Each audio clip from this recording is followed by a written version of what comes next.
Today, I'll show you how to link Zoom to Zoho CRM. By the end of this walkthrough, you'll have your Zoom integration activated inside Zoho CRM so you can easily schedule and manage meetings right from your CRM account. First, make sure you're signed in to your Zoho CRM account in a web browser. It's best to do this on a desktop or laptop so you can clearly see all the options we'll be using. Once you're logged in, go to the main Zoho CRM homepage.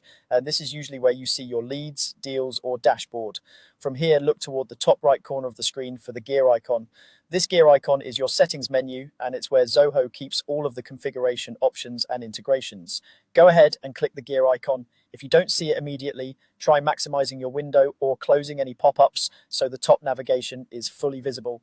After you click the gear icon, you'll be taken into the setup area. In this section, find the part labeled Marketplace.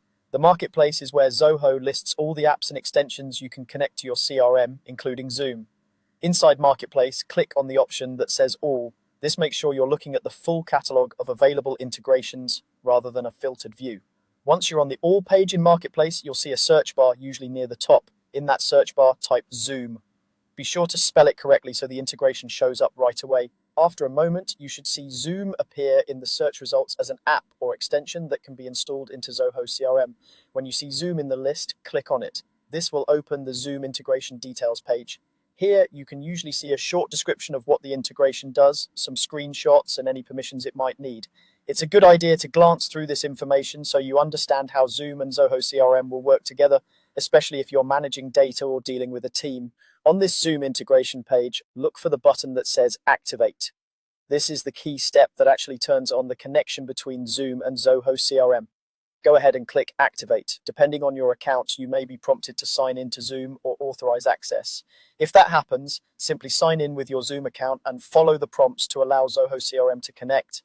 Make sure you're using the Zoom account you want tied to your CRM activities, especially if you have multiple Zoom logins. Once you've clicked Activate and completed any authorization steps, the integration should be enabled. At this point, Zoom is linked to your Zoho CRM, and you can start using Zoom features from within your CRM interface, like creating Zoom meetings associated with your contacts or deals. If anything doesn't seem to activate, try refreshing the page or double check that you have the necessary permissions in Zoho CRM and Zoom to install integrations. Often you may need admin access in at least one of those systems. That's all there is to it. You've gone from opening Zoho CRM into the settings, into the marketplace, searching for Zoom, selecting it, and finally activating the integration. You're now ready to use Zoom directly inside Zoho CRM.